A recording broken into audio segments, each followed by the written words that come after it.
Non. Oui, madame. Oui. Bonjour. Oui. D'accord. Donc, je vais encore attendre quelques minutes pour que les autres puissent nous joindre. Ensuite, on commence le cours, Inch'Allah.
Alors, OK. Donc, avant de commencer le cours, je ne sais pas si le délégué est là ou non. Abdesh, tu es là? Je suis là. Oui. D'accord. Juste, alors je vais me présenter. Donc, je suis Madame Zeba, votre chargée de cours ETD pour le module de système d'exploitation. Juste pour l'emploi du temps, je ne sais pas si vous avez reçu la dernière version de l'emploi du temps ou pas encore. Est-ce qu'ils n'ont pas encore programmé les TD et les TP? Non, pas encore. Pas encore. Oui. OK. Donc, je ne sais pas pour le présentiel. Le cours est programmé pour le mercredi, mais pour les TD, pour le moment, je n'ai pas encore reçu l'information ou bien le nouveau emploi du temps. Ce n'est pas grave. Donc, aujourd'hui, je vais faire court. Normalement, vous avez 1 heure de cours, 1 heure de TD, 1 heure de TP. Donc, je vais profiter de la séance de TD pour vous faire cours, pour avancer un petit peu en cours. Le jour de le mercredi, Inch'Allah, si on a terminé ou là, on a entamé la partie synchronisation, on pourra commencer le TD. OK, alors, le module, en réalité, c'est la suite du système d'exploitation que vous avez vu en licence. Donc, vous avez vu pour ACAD le module sur 2 semestres, pour ISIL le module sur 1 semestre, et à partir de cette année, que ce soit la licence ISIL ou la ACAD, ils vont avoir le module sur 2 semestres. Donc, ils vont avoir le même programme système. Alors, en master, j'ai dit c'est la suite. Donc, ce que vous n'avez pas vu en licence, c'est côté système de fichiers, système de gestion de fichiers, côté conception. Vous avez vu seulement l'interface, bien l'utilisation d'un système de fichiers. Dans ce module, on va voir la partie conception d'un système de fichiers, de gestion de fichiers. Donc, le module en réalité fait 2 parties. Fait la suite, c'est-à-dire ce qu'on va voir, c'est la suite du système de gestion de fichiers côté conception, il y a une partie. La deuxième partie, c'est la synchronisation des processus, ou ce qu'on appelle les systèmes concurrents, ou la programmation concurrente, dans laquelle on va voir les problèmes de synchronisation et les outils qu'on peut utiliser pour assurer cette synchronisation. Et comme la partie synchronisation, elle est un peu, si je peux dire, lourde par rapport à la partie conception de gestion de fichiers, c'est-à-dire que la partie conception de gestion de fichiers, on va voir juste les politiques d'allocation, les politiques de gestion d'espace disque. Elle est plus légère par rapport à la partie synchronisation. Et donc, on va commencer d'abord par la partie synchronisation. Ensuite, vers la fin du semestre, on va revenir à la partie système de gestion de fichiers. Ça veut dire, normalement, de manière chronologique, puisque c'est la suite, d'abord, on fait la partie système de gestion de fichiers. Ensuite, on entame la partie synchronisation. Et comme je vous ai dit, la partie elle est plus légère par rapport à la synchronisation. On a préféré depuis plusieurs années commencer par la partie synchronisation. On laisse la partie gestion de fichiers vers la fin parce qu'elle est plus simple par rapport à cette partie la partie de synchronisation des processus, ou bien les problèmes des problèmes des systèmes concurrents. Alors, je vais partager le cours. Je ne vous cache pas, c'est la première fois que j'utilise Google Meet pour faire le cours. D'habitude, on utilise WebEx. J'ai un compte WebEx, mais bon, ils m'ont dit qu'il est gourmand en connexion, donc je vais essayer aujourd'hui Google Meet. Pour l'enregistrement, donc je ne peux pas enregistrer. Abesh, ils m'ont dit que tu prends en charge l'enregistrement du cours ou bien des séances en ligne. Normalement, il y a une camarade, madame, qui le fera, cette Qui séance. fait ça? J'ai des problèmes avec mon PC, mais des fois, j'enregistre. D'accord. Avec WebEx, j'enregistre. D'habitude, j'enregistre les séances. Avec Google Meet, on n'a pas la version professionnelle, donc je ne peux pas enregistrer. Enfin, j'ai un logiciel, mais bon.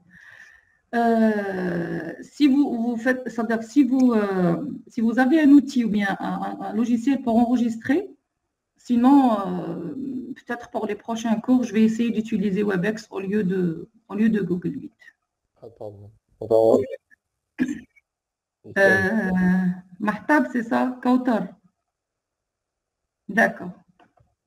Ok, d'accord, très bien. Donc, dès que je lance le cours, tu peux commencer l'enregistrement du cours.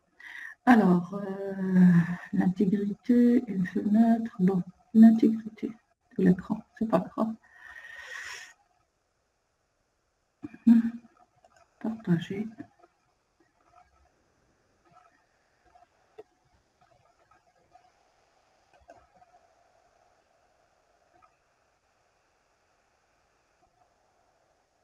C'est bon, tout le monde arrive à voir le partage? Oui.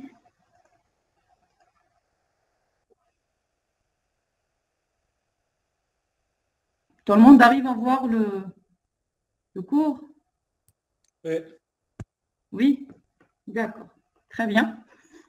Donc, le module d'après, le nom du module, c'est les systèmes concurrent, beaucoup plus, ou bien système d'exploitation 3, comme on l'appelle, parce que c'est la suite de ce que vous avez vu, ou bien système concurrent. Donc, système concurrent, on va voir que quand il y a de la concurrence, automatiquement, il y a des problèmes qu'on doit traiter, les problèmes dits de synchronisation. Donc, durant ce module, nous allons voir un certain nombre de chapitres. Donc, je vais commencer par, j'ai dit, la partie synchronisation. En bête, on revient à la partie gestion de fichiers côté conception. Alors, le premier chapitre, c'est juste des notions de base qu'on va voir. C'est des notions concernant le parallélisme. Donc, quand il y a parallélisme, ça veut dire des exécutions parallèles pour les processus. Il y a une concurrence à l'accès à une ressource, automatiquement, il va y avoir des problèmes dits de synchronisation. Et là, on est obligé d'utiliser des outils de synchronisation pour assurer le bon fonctionnement et la bonne exécution de ce processus qui s'exécute en parallèle. Donc, on va rappeler la notion de processus, rappeler la notion de tâche, définir c'est quoi un programme concurrent, définir un système de tâches et le parallélisme et les langages évoluent. On va voir, peut-être un exemple, bien je vais sauter ce slide, donc il n'est pas vraiment important. Beaucoup plus, c'est le déterminisme d'un système de tâches. C'est quoi?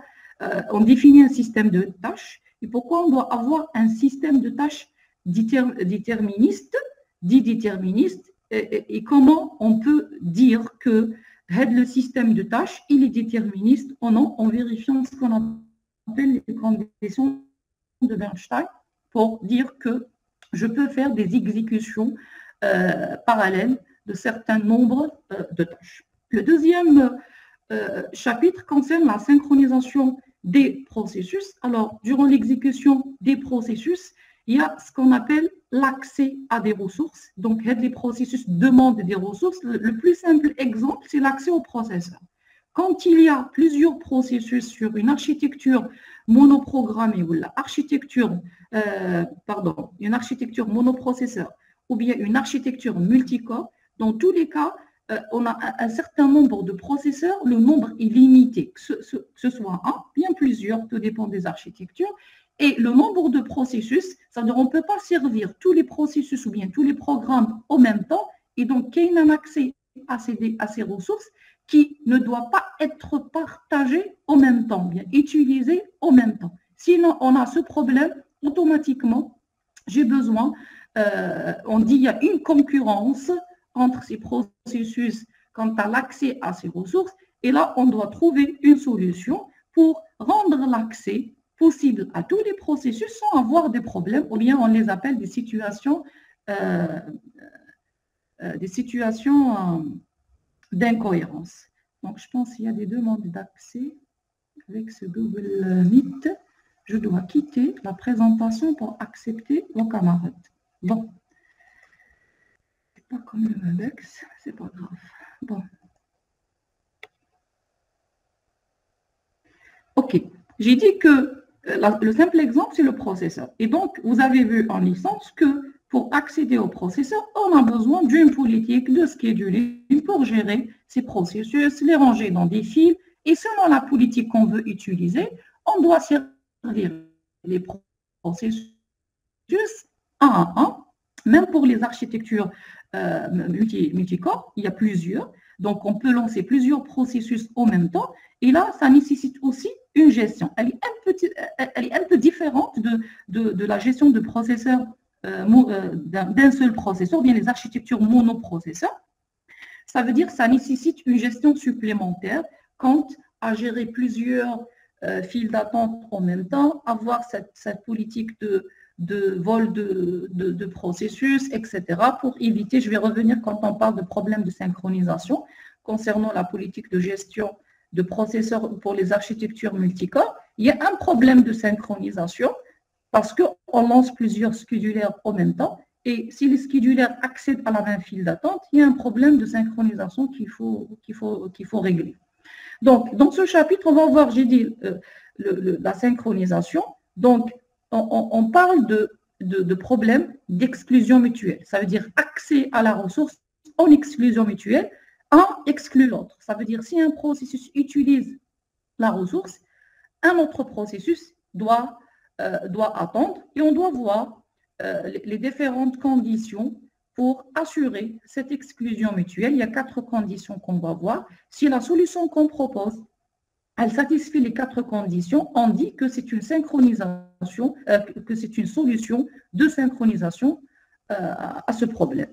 Donc, parmi les mécanismes ou bien les solutions existantes qu'on peut utiliser pour résoudre les problèmes de synchronisation, il y a en réalité 4. Il manque une solution. Donc, il manque un mécanisme. Donc, il y a 4 mécanismes. Il y a ce qu'on appelle, et les solutions ont été proposées ou présentées dans un ordre chronologique. Les premières solutions proposées dans la littérature, c'est des solutions sans support matériel. Ils utilisent ce qu'on appelle des variables d'état. Ils utilisent, au niveau quand on écrit le programme, on rajoute des instructions pour assurer la synchronisation. On va le voir après. Il y a des solutions matérielles. Ça veut dire le matériel fournit des instructions spéciales, particulières, pour assurer la synchronisation. Les instructions matérielles, c'est des instructions en assembleur que je peux insérer dans mon code et ça permet de réaliser ou bien de résoudre un problème de synchronisation. On va le découvrir aussi un peu plus loin dans le chapitre. L'objectif, c'est d'empêcher en réalité les processus d'accéder à la mémoire en même temps. Ça veut dire verrouiller automatiquement le bus mémoire pour empêcher au processus d'accéder à la mémoire en même temps. Il y a l'outil le plus puissant qui a été proposé en 1975 par Dijkstra et jusqu'à présent, il est utilisé. Donc, malgré qu'il a été proposé, ça fait une cinquantaine d'années, mais jusqu'à présent, il est l'outil le plus puissant pour réaliser une solution de synchronisation. Elle les appelle les sémaphores. Par la suite, ils ont proposé une variante, une autre solution plus légère par rapport aux sémaphores, mais ils utilisent les sémaphores pour l'implémentation de cette solution. On les appelle les moniteurs. Malheureusement, ce n'est pas tous les langages de programmation qui supportent cette notion de moniteur, à part quelques langages. Par exemple, Java, il le supporte, donc on peut réaliser des solutions de synchronisation de haut niveau. Avec les sémaphores, on les appelle des solutions de bas niveau. Avec les moniteurs, on les appelle des solutions de haut niveau.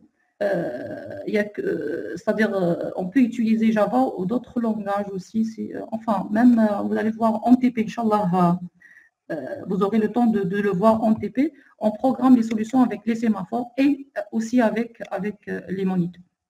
Très bien. Le chapitre qui va suivre, c'est la communication interprocessus. Vous allez me dire, Madame Sahloukan, qui connaît l'accès, c'est des processus qui demandent l'accès à une ressource, que ce soit logique ou la physique, ça veut dire processeur, mémoire, etc., ou bien fichier, etc. Donc oui, l'accès concurrent, parce que il veut utiliser cette ressource. Mais là, la communication, ça rentre dans le cas de coopération. Ça veut dire qu'il y a des processus, ils ne sont pas en concurrence quant à l'accès à une ressource, mais ils sont en coopération. Ils doivent coopérer pour réaliser une tâche commune. La coopération doit respecter un certain ordre. Donc, par exemple, je viens de lancer le cours, on a fait des arrangements à l'avance, j'ai envoyé le lien, et ensuite j'ai lancé le meeting, j'ai lancé la réunion, ensuite j'ai accepté les étudiants, ensuite on a commencé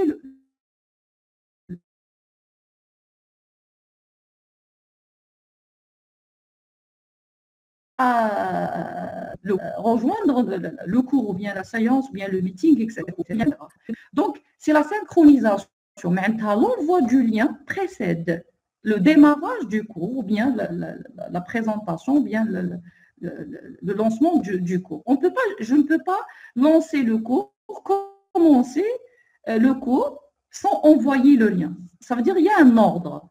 Et donc, quand on parle de coopération, des processus, chaque processus a un certain nombre de tâches à réaliser. Donc, les tâches doivent respecter un certain ordre. Un processus exécute un certain nombre de tâches, un autre exécute un certain nombre de tâches, qu'il y ait une dépendance entre les tâches. Le deuxième processus ne peut pas commencer l'exécution de ces tâches avant que le premier ne puisse terminer ces tâches. Et donc, il y a un ordre que je dois respecter.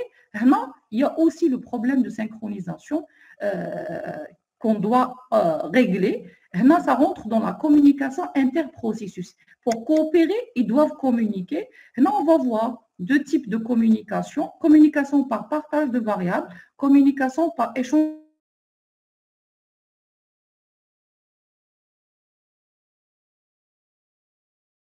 Séance complète durant tout le semestre pour pouvoir terminer le programme. Malheureusement, cette année, on a 1 heure de cours seulement, 1 heure de TD et 1 heure de TP. Donc, il y a déjà 3 cas, comme il y a 1 heure et demie dans le volume horaire qui a été diminué. Donc, je ne sais pas comment on va terminer le cours. J'espère qu'on va faire... je vais vous donner le maximum d'informations. Donc, cette partie, je vais l'enlever. Elle est simple, elle n'est pas compliquée. Donc, je vais me concentrer sur la communication par partage de variables. Le dernier chapitre, c'est les moniteurs. Je vous ai dit que pas le dernier, l'avant-dernier. Le dernier dans la partie synchronisation. Les moniteurs, c'est un autre mécanisme de synchronisation. Il est plus simple par rapport aux sémaphores. Vous allez voir que la manipulation des sémaphores, elle est dangereuse. Ça veut dire, si je ne manipule pas correctement les moniteurs, je tombe dans un problème, ce qu'on appelle l'interblocage. Maintenant, les processus ne peuvent pas s'exécuter. Et donc, par la suite, ils ont proposé les moniteurs, et ils sont à la base conçus en utilisant les sémaphores. Au moins, c'est un outil plus facile à utiliser.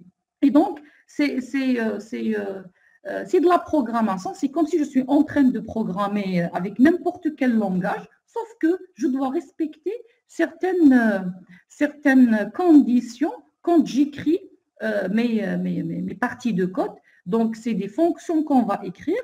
Et donc, les fonctions, chaque fonction a un certain rôle et je dois respecter un certain nombre de conditions. Ce qu'on va voir durant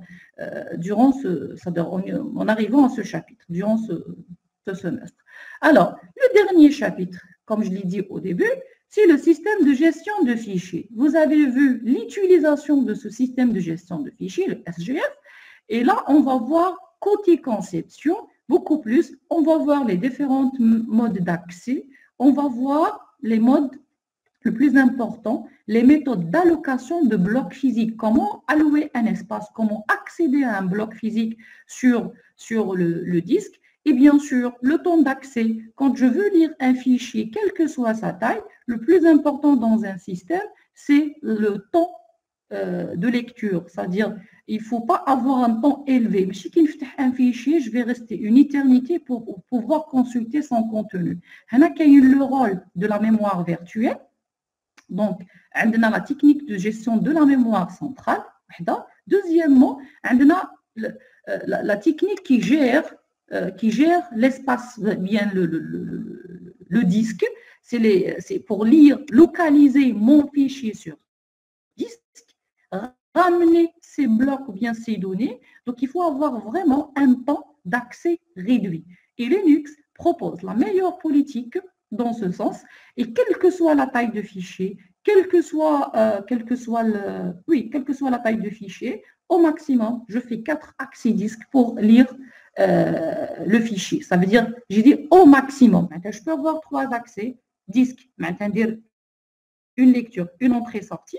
Je peux faire 4 entrées-sorties au maximum, ce qui est vraiment une solution très performante et qui réduit le temps d'accès aux différents fichiers pour les localiser et lire leur contenu ou bien écrire, modifier ces fichiers. Très bien, voilà le plan, ou bien le programme qu'on va voir durant ce semestre. Et je fais juste pour accepter vos camarades. Et je vais revenir au cours. Voilà. Très bien. Alors, aujourd'hui, je vais commencer le premier chapitre. Si on a un peu de temps, je vais aborder juste la notion de synchronisation et on laisse, Inch'Allah, pour le présentiel, la suite sur le traitement des différentes solutions, parce que le premier mécanisme qu'on va voir, c'est les solutions sans variables, sans support matériel. Maintenant, on utilise les variables d'état. Alors, je commence par les notions de parallélisme. Vous m'arrêtez bien sûr si vous avez des questions.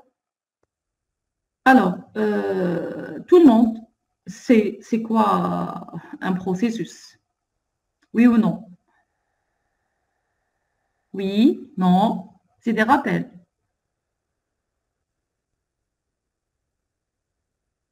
Vous m'entendez? Oui, madame. Oui, d'accord. Bon, parce que je n'arrive pas à voir le chat, c'est pas comme le WebEx, mais bon. Alors, donc un processus, c'est un programme en cours d'exécution. Donc, on dit c'est une entité dynamique, donc elle change d'état. Donc, elle représente donc un programme en cours d'exécution, bien sûr, sur un processeur. Alors, le déroulement d'un processus est une suite d'actions élémentaires. Alors, on va revenir après, c'est quoi une action élémentaire ou une tâche élémentaire? Donc, quand j'écris mon programme, je l'écris avec un certain langage, après compilation, etc., édition de liens et tout, on génère le code exécutable. Alors, le code exécutable, il contient ce qu'on appelle des tâches élémentaires. Ça veut dire, l'instruction, on ne peut pas encore la décomposer. Alors, d'une manière informelle, le processus, il représente quoi? Un code exécutable, il est en lecture seule en mémoire centrale. Un contexte. Le contexte d'un processus qui sert bien sûr à assurer la bonne exécution du processus. Le compteur ordinal qui contient l'adresse de la prochaine instruction à exécuter. Le mot d'état qui contient certain nombre d'informations, le masque d'interruption, les codes conditions, etc., les différents registres et le registre PIC. Donc, qui est une image décrivant l'environnement du processus. Quand je dis environnement du processus, l'environnement, il change durant son exécution. À chaque fois qu'on exécute des instructions, il va changer d'état et on va avoir d'autres informations, des variables déclarées qui n'ont pas encore de valeur. Après un certain temps, ils vont avoir des valeurs, etc. Donc, le processus, les états, tout le monde sait quels sont les états des processus. Elle démarre à l'état pré parce qu'il attend l'accès au processeur. Il passe à l'état actif quand on lui alloue le processeur.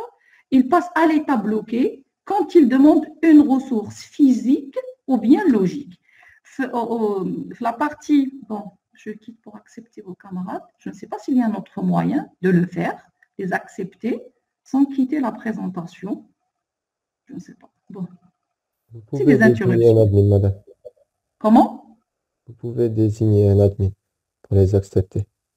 Je pense que si vous refaites l'invitation par le même lien. Comment je peux faire? S'il te plaît, arrête l'enregistrement, suspends l'enregistrement pour un moment. On règle ça.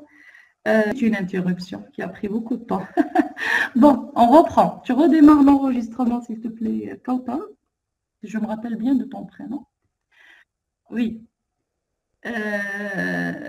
Donc, j'ai dit, oui, bloqué.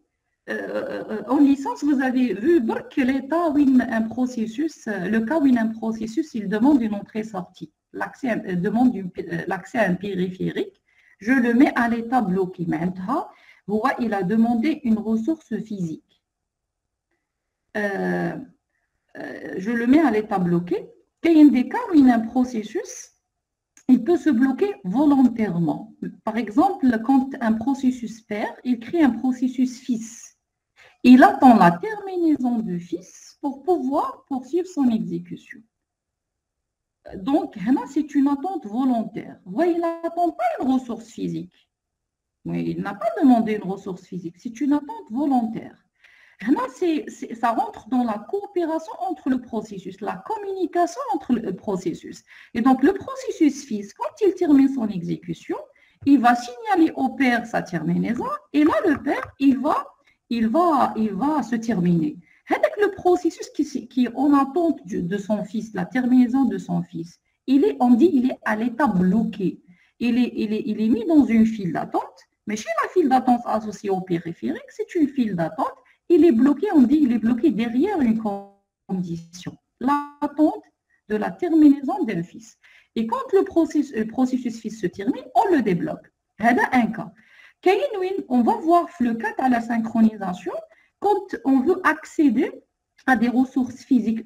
La coopération, la même chose, mais l'accès à une ressource physique, ou les ressources logiques, pardon, c'est les fichiers. L'accès à un fichier, quand j'accède au fichier en lecture, il n'y a pas de problème. J'autorise à tout le monde. Quand j'accède au fichier en mode lecture-écriture ou là, en mode écriture-écriture au même temps, non, il y a un problème. Je dois réaliser cette synchronisation. Quelle synchronisation, maintenant je dois ordonner l'accès à ces ressources. Ce qui fait qu'ils peuvent utiliser les ressources dans quel ordre. Et donc, le processus qui n'a pas le droit d'utiliser cette ressource logique à cet instant, il doit être bloqué. Il est bloqué parce qu'il a demandé une ressource logique qui n'est pas disponible actuellement.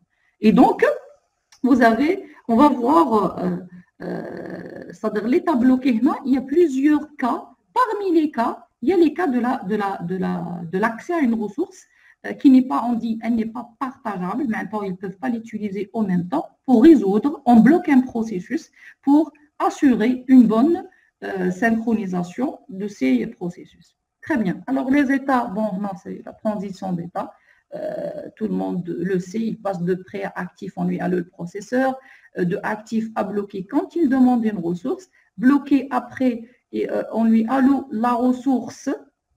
Maintenant, j'autorise à ce processus de poursuivre son exécution, ou bien s'il s'agit d'une ressource physique, il a utilisé la ressource, il a terminé, donc il l'a libéré, il revient pour poursuivre son exécution.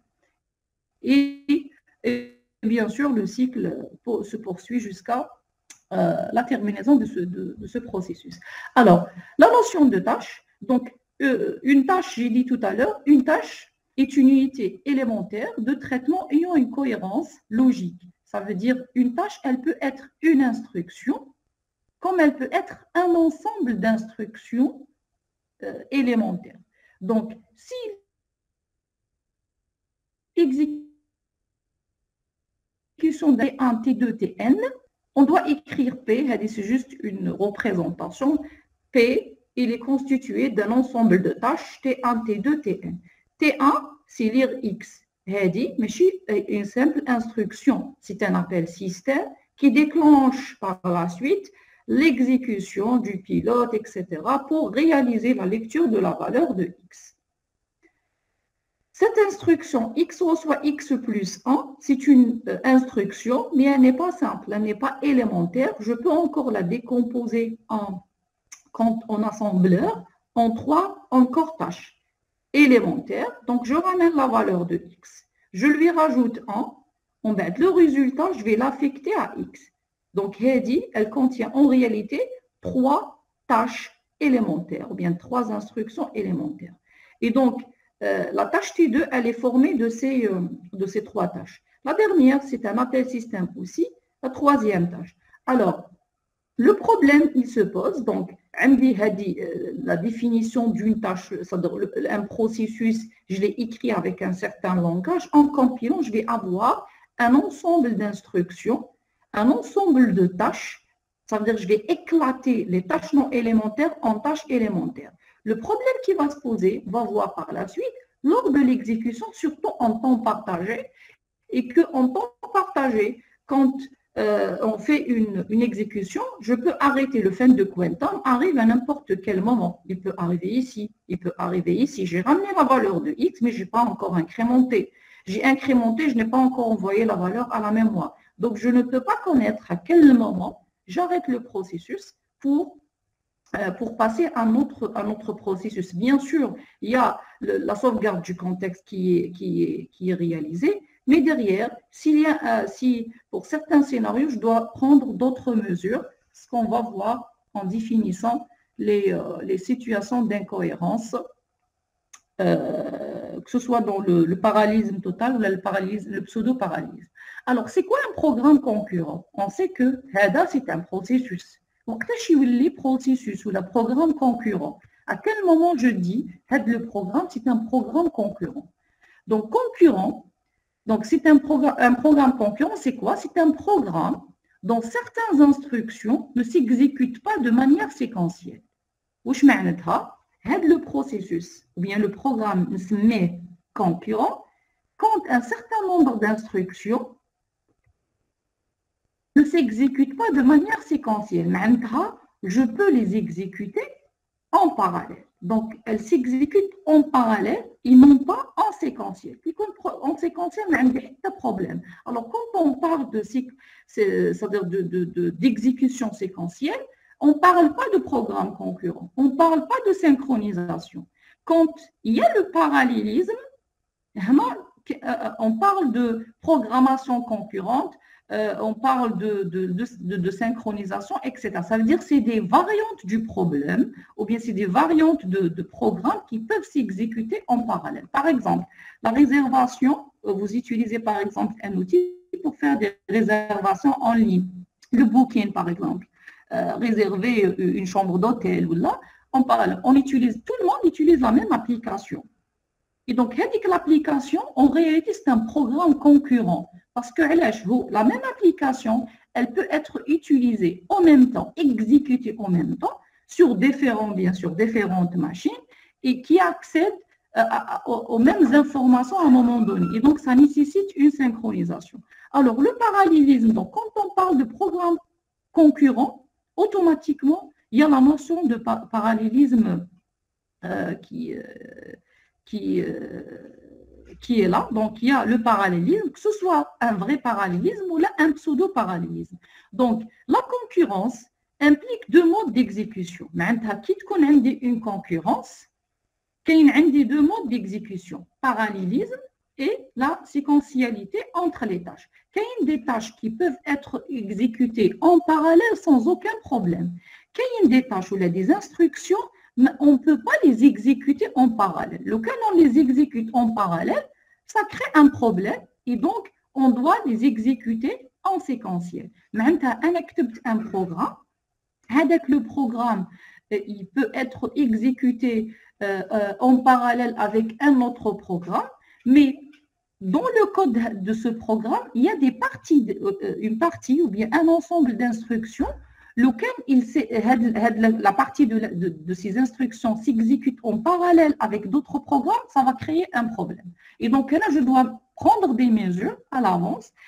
Je protège la partie d'instruction, ou ces instructions, en utilisant des outils de synchronisation. Je sais que c'est flou pour le moment. Je prends un exemple juste après, vous allez mieux voir les choses.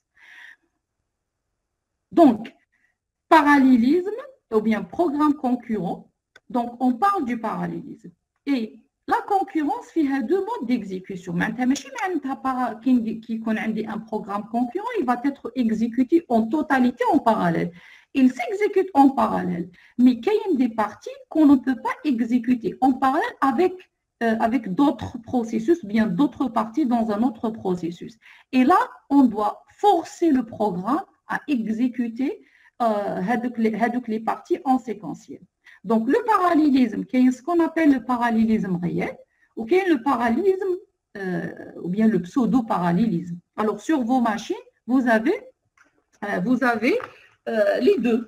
Parallélisme réel, parce que toutes les machines actuellement, c'est des architectures multicœurs. Donc, il y a comme un vrai parallélisme. Des processus s'exécutent réellement en même temps, en parallèle, sur différents corps. Et sur le même processeur, qui n'a un seul processeur, il y a ce qu'on appelle le pseudo-parallélisme qui est réalisé avec le temps partagé, à l'aide de la technique de temps partagé. Je bascule d'un programme à un autre avec un coin temps Et comme le quantum est réduit, on a l'impression qu'on exécute tous les programmes en même temps. Tous les processus s'exécutent en même temps. Je ne peux pas sentir que les programmes s'exécutent en séquentiel par tranche de temps. Donc, là, je vous donne un exemple pour mieux comprendre les choses. Alors, je prends l'expression indique, une évaluation d'une expression E, c'est A fois B sur C plus D. Là, j'ai mis les parenthèses. Si on n'a pas mis les parenthèses, la priorité va changer. Donc, comment on évalue le système, ou bien quand j'exécute l'expression, comment on va l'évaluer? Je vais d'abord faire A fois B, ensuite C plus D, ensuite je vais faire la division. Donc, une évaluation séquentielle, une évaluation séquentielle. Je calcule d'abord le A fois B, ensuite le C plus D, ensuite je fais A fois B sur C plus D. Troisième tâche. Une évaluation concurrente consiste à faire quoi? Je vous ai dit tout à l'heure, quand on parle de programme concurrent de manière générale, ou bien de la concurrence, donc là, je vais avoir du parallélisme et du séquentiel. Donc, une évaluation concurrente consiste à calculer simultanément A fois B et C plus D. Maintenant, en parallèle, au même temps, A fois B et C plus D au même temps, parce qu'il n'y a aucun lien entre les deux parties. Voilà, je dois d'abord calculer A fois B, ensuite C plus D. Pourquoi ne pas calculer les deux en même temps? Ensuite, ayant les deux résultats, je peux faire la division. Là, c'est du parallélisme. Deux tâches s'exécutent en parallèle. Ou cette tâche, doit être exécutée après la fin de l'exécution de A fois B et C plus D, pas avant. Et donc, en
parallèle. Maintenant, je vais exécuter le programme en entier. Les calculs, je vais les réaliser sur la même machine. Une machine réalise un calcul, une autre machine réalise un calcul. En fait, je récupère les résultats et je fais mon traitement. Ça permet de réduire le temps d'exécution. Au lieu d'attendre, par exemple, une journée pour avoir le résultat, ou bien quelques heures, ou bien tout dépend de la vitesse de la machine, ils vont réduire le temps total d'exécution. Mais en faisant ça, c'est vrai qu'on va réduire le temps total, mais ils ont rencontré des problèmes. Ça veut dire les problèmes qu'on va voir après, les problèmes de synchronisation. Déjà, le premier problème, c'est comment décomposer. Je dis, la tâche s'exécute en parallèle avec cette tâche. Ou elle ne peut pas être exécutée en parallèle. Déjà, qu'il y a le problème de décomposition.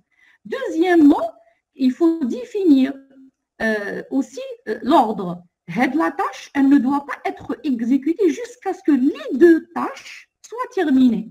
Mais jusqu'à ce que la tâche soit terminée. C'est ce qu'on appelle les dépendances entre les tâches ou bien les parties.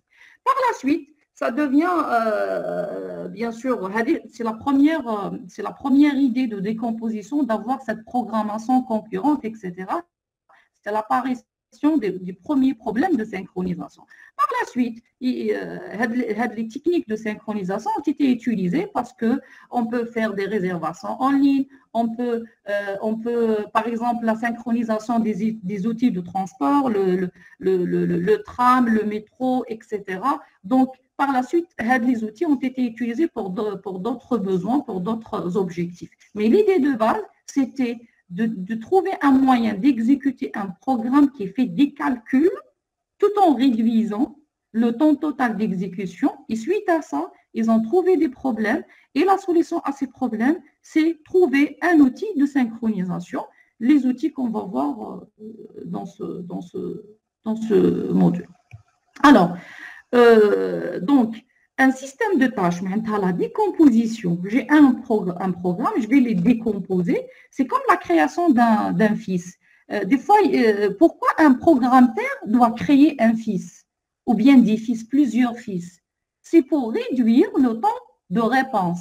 Mais un programmeur, lequel il s'exécute sur un monoprocesseur, il va rester fait de la file, il attend son tour un certain nombre de fois jusqu'à ce qu'il termine son exécution. Ça, si son code est éclaté en plusieurs parties, chaque partie sera exécutée par un fils.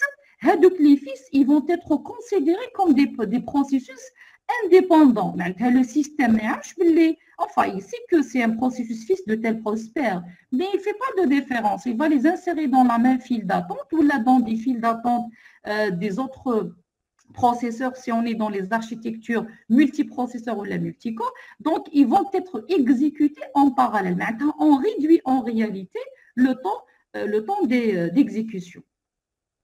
Donc, un système de tâches, c'est quoi? C'est un système qu'on le définit, on le note de cette manière. E est le symbole inférieur, ou bien on l'appelle aussi l'opérateur de précédence. Donc, c'est quoi un système de tâches? C'est un couple qui est constitué d'un ensemble de tâches, des tâches, bien sûr, élémentaires. Ensuite, et bien sûr, une relation de précédence entre les tâches. Ça veut dire, un certain nombre de tâches, il y a des tâches qui s'exécutent en parallèle, mais beaucoup plus, la chose la plus critique, c'est quelles sont les tâches qui doivent s'exécuter en séquentiel. Maintenant, je ne peux pas les exécuter en parallèle. Je dois définir la règle de précédence. Lequel je lance cette tâche et celle-là en parallèle, il y a un problème. Je lance le calcul de la division, mais indique le résultat de la multiplication, mais indique le résultat de l'addition. C'est un problème. Et donc, la tâche doit être exécutée après. On dit une règle de précédence. Donc, la tâche, son exécution doit être précédée par l'exécution de la tâche A fois B et la tâche C plus D. Donc, on doit définir, bien sûr, l'ordre dans lequel les tâches sont exécutées. Alors, l'exécution d'un système de tâches doit définir ou bien peut définir plusieurs comportements différents. Mais quand on exécute un système de tâches T1, T2, T3, je dis T1 doit être précédé par T2, etc. Donc, mais il y a plusieurs comportements. C'est quoi un comportement? C'est le résultat de l'entrelacement lors de l'exécution de système de tâches. Maintenant, comme en arrière, l'exemple. Donc, un comportement possible pour ça, donc, on dit, je calcule A fois B, ensuite C plus D, ensuite A fois B sur C plus D, ça c'est tâche 1, tâche 2, tâche 3, qui m'empêche d'avoir une autre exécution. Mais A fois B, je vais commencer par C plus D, je commence par T2, ensuite T1, ensuite, ça c'est un comportement. Maintenant, l'entrelacement des exécutions des différentes tâches donne un certain comportement. Je ne oublie les comportements, un système est déterministe, il faut que tous les comportements donnent le même résultat. Maintenant, à la fin, le résultat final, qui ne la tâche, ensuite la tâche, ou bien l'inverse, je trouve le même résultat. Si je ne trouve pas le même résultat, ça veut dire l'ordre des tâches est très important. Et donc, là, je dois respecter un certain ordre. Très bien. Là, je donne un exemple. Le graphe de précédence, donc on l'appelle ça graphe de précédence. T2, T1 précède T2, T1 précède T3 et T4 précédé par T2 et T3. Donc, c'est une décomposition. En regardant le programme, bien l'ensemble des instructions, vous allez me dire est-ce que le découpage, le graphe est correct ou bien n'est pas correct. Donc, lire n, la première tâche. Ensuite, j'incrémente le n de 2. Ensuite, je divise le n par 3. Ensuite, j'affiche la valeur de n. Maintenant, T1 et T3, on a supposé que T2 et T3 peuvent s'exécuter en parallèle. En même temps, on a la valeur de n. Je vais rajouter un n2. Je vais diviser la valeur de n par 3 en parallèle pour afficher le résultat. En assembleur, j'ai ça. Donc, les différents comportements possibles, là, je reviens, est-ce que c'est correct ou non après, les différents comportements possibles, je peux avoir T1, comme on a du parallélisme, ou je mets T2 ou la T3, c'est la même chose. T2, T3 ou la T2. Ça veut dire qu'il n'y a aucun problème, il y a une dépendance entre les deux. Donc, je commence par T1, ensuite, je peux avoir A, B, C. Ça veut dire j'exécute en entier T2. Ensuite, j'exécute en entier T3. Ensuite, T4. C'est le premier comportement. Je peux avoir, non, je commence par T3, en bas T2. J'ai T1, A', B', C', A, B, C, ensuite T4. Je peux avoir un autre comportement. T1, ensuite A, B, B', C, C'. Vous allez me dire, à quel moment je peux avoir ce comportement? Parce que tous les systèmes utilisent le temps partagé, quelle que soit l'architecture, monoprocesseur ou le multiprocesseur. C'est le temps partagé. Ça veut dire, selon la valeur du quantum, je peux démarrer l'exécution de T2. Fin de quantum arrive ici. J'ai exécuté que la partie A. Je passe au prochain programme. Et que le prochain programme, c'est une autre tâche. Ça veut dire quoi? S'exécute en parallèle. Ça va être deux programmes différents. Donc, deux programmes différents, Hadi ou Hadi s'exécutent en parallèle. J'ai créé un processus qui va exécuter la tâche 2. J'ai créé un processus qui va exécuter la tâche 3. Et donc, le processeur, le scheduler, quand il choisit un programme, il choisit le programme qui va exécuter la tâche 2. Fin de quantum vient juste après la partie A. On passe au prochain programme.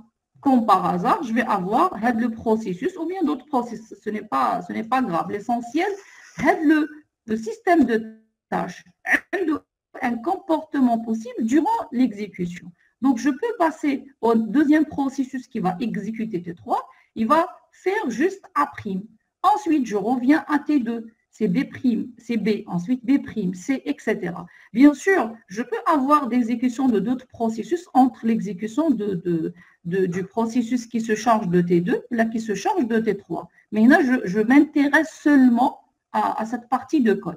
Maintenant, il y a d'autres exécutions, on a peut-être au milieu, mais je vais les ignorer. L'essentiel, un comportement possible. À l'excès, la politique de scheduling utilisée, selon, bien sûr, tout dépend de la politique de scheduling utilisée, tout dépend de la valeur du quantum, tout dépend est-ce que ces programmes s'exécutent sur les mêmes processeurs. Maintenant, pas forcément qu'il y ait le comportement A', B', C', maintenant, ils s'exécutent sur le même processeur. Ils peuvent s'exécuter sur deux processeurs différents, mais quand j'observe le comportement, je trouve sur le processeur A, on est en train d'exécuter la tâche A, l'autre processeur, il est en train d'exécuter A'.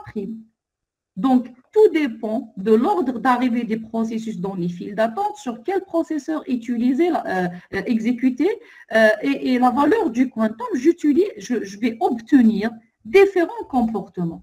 Alors, quand je lance mon programme, je ne sais pas à quel moment il va être arrêté, à quel moment il va être repris. Tout dépend, bien sûr, de la politique utilisée du système. L'essentiel, quand j'ai fait mon découpage, j'ai décidé de dire que T2 peut s'exécuter en parallèle avec T3 et il va y avoir différents comportements. Il faut faire toutes les combinaisons possibles. Et donc, il faut que tous les comportements possibles donnent le même résultat. Ou là, ils ne donnent pas le même résultat. On dit que le système de tâches n'est pas déterministe et on ne peut pas exécuter T2 et T3 en parallèle. Et donc, un système déterministe, c'est quoi? On dit que c'est un système de tâches est déterministe si la suite des valeurs affectées à chaque variable est la même. Pour toutes les exécutions, une seule variable n, je dois avoir la même valeur de la variable n vers la fin. Est-ce que je peux rajouter d'abord 2 à n, ensuite la diviser par 3, dans le même résultat, si je la divise d'abord par 3, ensuite lui rajouter 2? Est-ce que ça donne le même résultat? Non. Alors, je dois accepter vos camarades. Je quitte. Oui, alors, je reviens. Très bien. Ça ne donne pas le même résultat. Qui peut me dire pourquoi? Voilà, je n'ai pas. Elle change. Elle change les deux cas. Mais voilà, je la raison.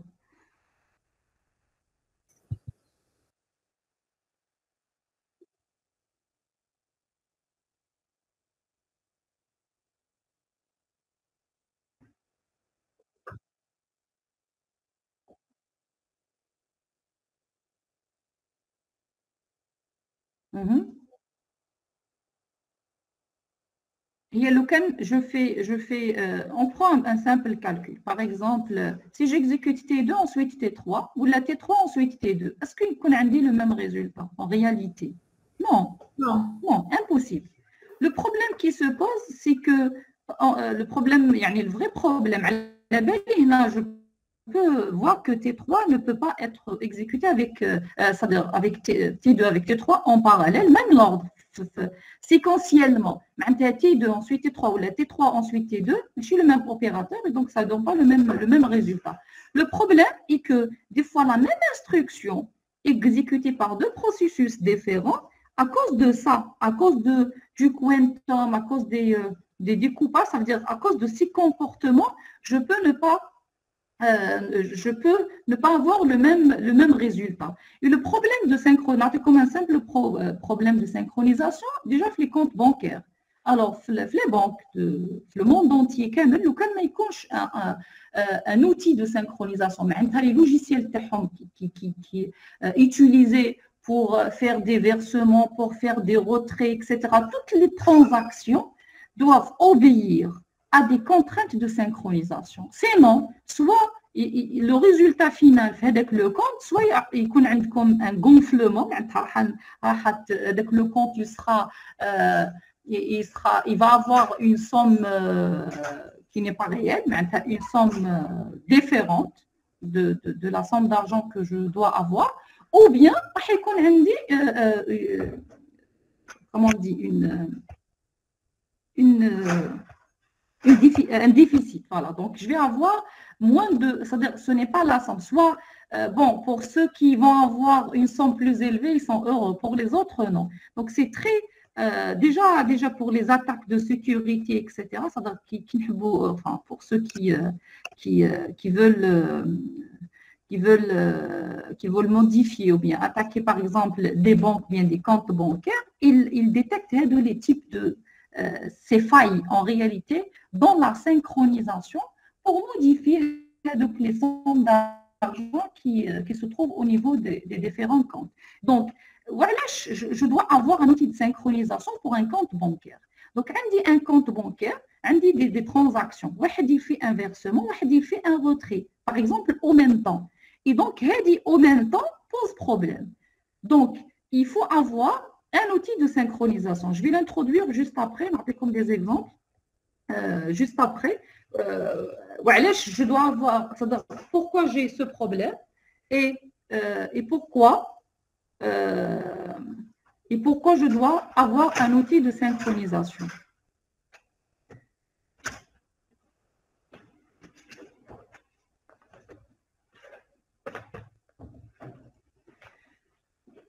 Alors, Vous m'arrêtez. Bon, je ne sais pas, il est quelle heure? Il est 9h05. D'accord. Vous m'arrêtez à la fin de la séance, donc à 10h, on arrête, Inch'Allah, le cours et on poursuit, Inch'Allah, le mercredi. Alors, on reprend. OK. J'ai dit, donc, pour décider ou bien pour dire un système de tâches est déterministe ou non déterministe, la décomposition doit être correcte. Bernstein a défini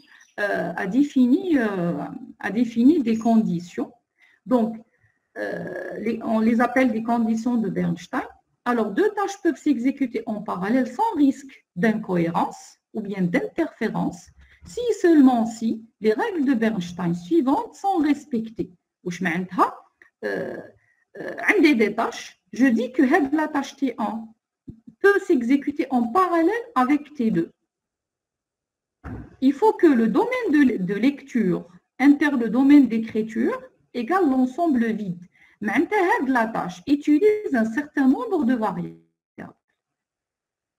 En lecture, l'autre tâche, elle les utilise en écriture, l'intersection est vide. Ça veut dire quoi? T1 ne peut pas utiliser les mêmes variables avec T2 en lecture, écriture.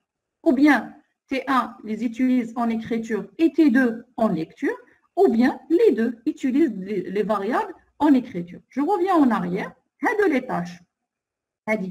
Par exemple, cette instruction et cette instruction, elles ne peuvent pas être utilisées en parallèle. Voilà, parce qu'ils utilisent la même variable en lecture et en écriture. Je ramène la valeur de n, je modifie sa valeur et je le mets dans n. Et la même chose pour T3. Et donc T2, T3 ne peuvent jamais être exécutés en parallèle parce que les domaines de lecture-écriture sont différents de l'ensemble vide.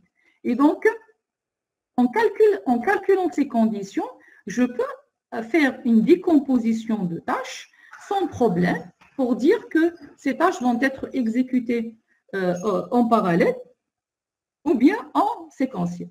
Là, je vous donne un exemple. Je reviens à l'exemple que j'ai donné tout à l'heure, avec T2, T3. Si je veux déterminer les tâches qui peuvent s'exécuter en parallèle, je trouve qu'il n'y a aucune tâche qui peut s'exécuter en parallèle. Donc, voilà, je prends T1. Le domaine de lecture de T1, c'est vide. Le domaine d'écriture, c'est n. Je vais lire la valeur de n à partir du clavier que je vais stocker en mémoire centrale à l'adresse de n. Donc, je vais modifier la valeur de n. Au début, aucune valeur. Après la lecture, je dois avoir une valeur dans n. Donc, domaine de lecture vide, domaine d'écriture n. Pour T2, domaine de lecture n, domaine d'écriture n. Je ramène la valeur de n, je lui rajoute 2, ensuite je modifie la valeur de n. T3, la même chose. T4, Madame, c'est affiché à l'écran. Oui. S'il vous plaît, pouvez-vous répéter la première tâche?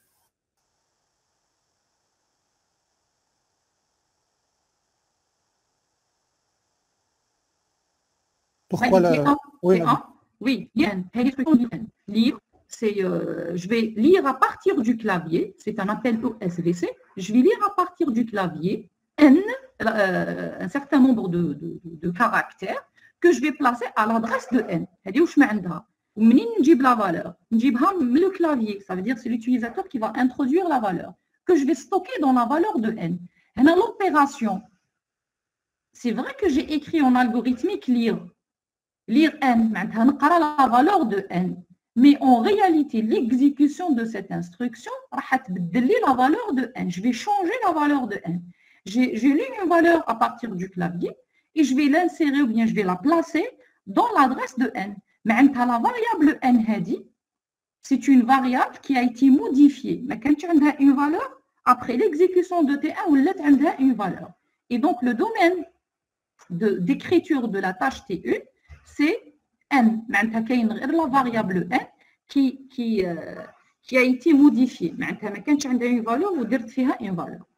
T2, le domaine de lecture, une variable n, ou une variable n. Et donc, domaine de lecture n, et le domaine d'écriture, c'est n. T3, la même chose. Je vais ramener la valeur de n. et je vais lire la valeur de n, ramener la valeur de n divisé par 3. Ensuite, je vais la placer dans n. Donc, la variable n, elle est lue et modifiée. نقرا la valeur تاعها. Ensuite, نبدل la valeur en mettant la nouvelle valeur. T4, affiché à l'écran. C'est une opération de sortie. نجيب la valeur de la mémoire ou je vais l'afficher à l'écran. Donc, l'écran, c'est un périphérique. Là, on s'intéresse aux variables.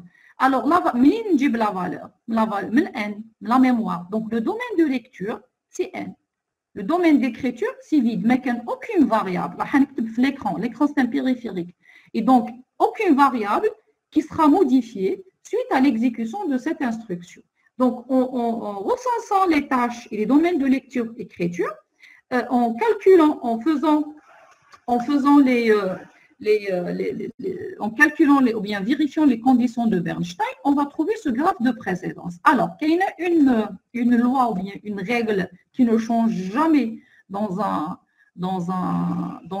système de tâches et que les lectures ou les écritures aident les deux tâches.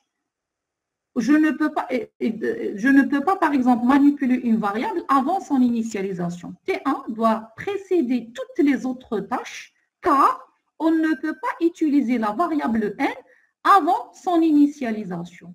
Et donc, la règle ou bien la condition qui ne change jamais est qu'une variable, on ne peut jamais utiliser en variable avant son initialisation. On dit l'initialisation doit précéder l'utilisation de la valeur. Et donc, lire n, obligatoirement, connaît la première. La même chose pour l'affichage. Je ne peux pas afficher un résultat avant le calcul de ce résultat.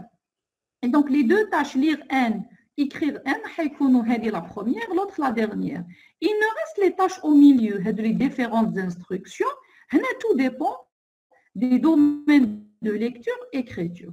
Et donc, le domaine de lecture de T2, domaine d'écriture de T3, c'est vide. Domaine de lecture et d'écriture. L'intersection comme ça. Alors, je vais essayer de dessiner quelque chose. Insertion. Madame. Oui. ولو كان يكون عندنا في لاطاش في التروازيام طاش زعما يكون عندنا ان غوسوا ان موان 2 ou bien ان بلس 2. كومون لو كان يكون عندكم طاش يكون عندنا زعما في التروازيام طاش ان غوسوا ان بلس 2 ولا ان موان 2. ان بلس 2 ولا ان موان 2 c'est la même chose aussi. C'est un autre problème. C'est un autre problème. Oui, normalement, يقدر يسابا لا لا. هنا نقدروا نexécuter-هم. Bon, on peut les exécuter en parallèle. On peut les exécuter. On peut pas les exécuter en parallèle, même quand on change l'opérateur, parce que le domaine de lecture et écriture, ماشي vide. لو كان يكون عندي n reçoit n moins 2, c'est ça? C'est ça? Oui. Au lieu de oui. Tu veux dire, au lieu, on change l'opérateur, Bark. Non, on ne peut pas. Parce que on utilise la même variable en lecture-écriture. Je peux avoir, par exemple, ça. Regardez. Là, au lieu de dire, c'est moins 2. Voilà. Moins 3, par exemple. Moins 2. Non, on ne peut pas. Parce que les deux tâches utilisent la variable n en lecture-écriture. Et donc, ça pose problème. Mais il n'y a pas le même résultat. Pour un système, le cas du parallélisme, le cas je change. Comme un autre exemple, je fais ça, par exemple. Je fais n, x ou quelque chose comme ça. Voilà, x. Est-ce qu'on peut exécuter en parallèle? X reçoit n moins 3, ou là, divisé par 3, n'importe quel opérateur. Est-ce que je peux exécuter en parallèle? Qui dit non, qui dit oui. Alors, non, pourquoi? Et oui, pourquoi? Non, parce que X a تبدل la valeur تاعو. معليش X a تبدل. Regardez, le domaine de cas de lecture تاع T2 ما تبدلش, T3. Le domaine de lecture, c'est n. le domaine d'écriture ou let x. C'est ça. راح نكتب في la variable x. نقرا من الان, je calcule ونكتب في x. C'est ça. Donc le domaine de lecture, écriture, l'intersection بيناتهم. كاين variable commune? Non. Très bien. Entre ça et ça. Écriture, lecture. Bin T2 et T3.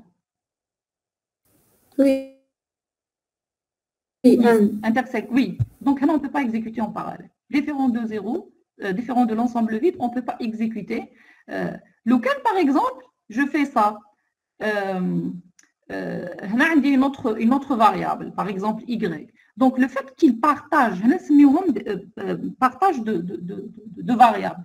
Lequel je partage une variable, j'ai des variables qui s'exécutent, des variables, pardon, utilisées en même temps.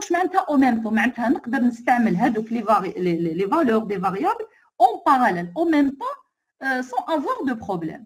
Non, je ne peux pas le faire parce que lequel هذا il incrémente la valeur de n avant sa modification, x va avoir une valeur donnée. Lequel il utilise le n, la valeur de n après modification, x va avoir une autre valeur. Et donc x, la valeur de x, c'est une valeur unique pour x. Et donc, le système il n'est pas déterministe. Et donc, je ne peux pas exécuter les deux tâches en parallèle. Quand je décompose, je dis que les tâches sont indépendantes. La tâche T2 ou T3, elles ne sont pas indépendantes. Pourquoi? Parce que T3 utilise la valeur de n et cette valeur de n est modifiée par T2. Je ne sais pas à quel moment T2 va se terminer. Le cas à quel moment va se terminer, oui. Ils sont en train de s'exécuter en parallèle. T2, T3, il a ramené la valeur n avant que T2 ne modifie la valeur de n. Donc, il a utilisé l'ancienne valeur, la première valeur. Et ce n'est pas le bit, parce que si j'ai écrit le programme dans cet ordre, je rajoute d'abord à n 2. Ensuite, je divise n par 3 pour calculer la valeur de x ou la de n. Je modifie la valeur de n. Donc, c'est le programmeur qui l'a imposé. Qui est tout un programme, un logiciel. Vous développez un logiciel. Comme algorithmiquement parlant. Donc, quand on écrit, je réfléchis, je fais ça, ensuite ça. Je ne dois pas faire. Le cas qui, quand l'ordre n'est pas important, ça ne pose pas de problème. Ça, des fois, je dois réaliser d'abord l'instruction. L'instruction, je passe à une autre instruction. Des fois, je rajoute des conditions. Si j'ai une condition, je fais ça. Sinon, je vais faire ça. Mais il y a une certaine logique. Donc, si j'ai écrit T2, T3, le programmeur, bien l'utilisateur, il veut atteindre un certain objectif, un certain résultat. Le cas, j'exécute en parallèle, je vais lui fausser le résultat. Parce que le parallélisme crée ce qu'on appelle les situations d'incohérence. Vers la fin, le x ou le n, il y a différentes valeurs. La vraie valeur. La vraie valeur. C'est comme le compte bancaire. On appelle comme le compte, un compte bancaire. La variable n, c'est le compte. On va par exemple 2000 dinars. On va نقص 3000 dinars. Est-ce que vers la fin, le compte, il y a la même somme? لو كان نبدا دابور ب تي 2 ولا تي 3 ولا تي 3 من بعد تي 2 اسكو فيغ لا فان الكونت تاعكم بانكير راح يكون فيه لا ميم سوم يقدر يكون فيه لا ميم سوم كما يقدر ما يكونش فيه لا ميم سوم تو ديبون دو كومبورتمون لو كان زدت دابور 2000 دينار ومن بعد نقصت 3000 دينار سي بون لو كان نقصت ومن بعد زدت نقصت ça ne pose pas de problème. Le problème, oui, il va vraiment se poser, c'est les instructions intermédiaires. Non. L'exécution, قبل ما نموديفيو la valeur تاع الان معناتها قبل ما نزيد le 2 le compte 2000 dinars le compte je vais travailler avec l'ancien solde et donc ça va créer un problème. Donc, je vais vous montrer vraiment le problème. Normalement, j'ai un exemple ici. Si je me rappelle bien, le compte bancaire, ça fait l'autre chapitre. L'autre chapitre, je vais le problème d'incohérence. On va...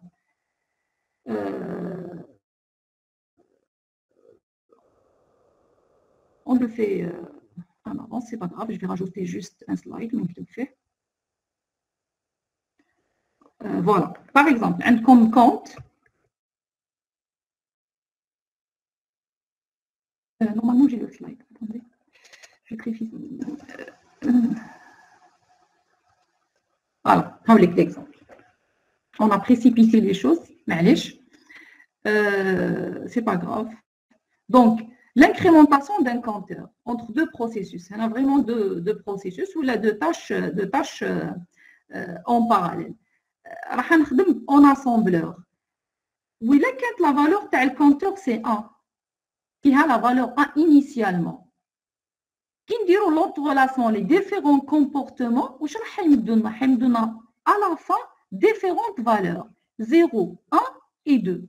Vous imaginez عندكم في le compte par exemple عندكم في le compte une certaine somme d'argent par exemple 2000 dinars pour simplifier les choses 200,000. Après درت des transactions من الاخر لقيت باللي راهم يسالوا لك عندك moins quelque chose ou bien تاعك عندك 4000 ولا 6000 دينار. منين جاو هاد لي فالور؟ اي دونك كاين دي زيكزيكسيون دي ترانزاكسيون صرا هنا غير نشوف هكذا نقولوا بلي كاين اون ديفايونس ما كانش اون سينكرونيزاسيون. اي دونك واش صرا ça veut dire ما عنديش لا فري فالور في الكونت تاعي. دونك هنا نعطيكم ان اكزومبل. Imaginez que T1, T2, T3. Donc جبت la valeur تاع compteur اللي هي 1. J'ai incrémenté في الروجستر رجعتها 2. Hop, fin de cointant. حبست l'exécution. مازال ما بعدتش la mémoire. Je n'ai pas encore modifié la valeur 2. حبسنا. رحنا ل P2. P2 il va ramener la valeur تاع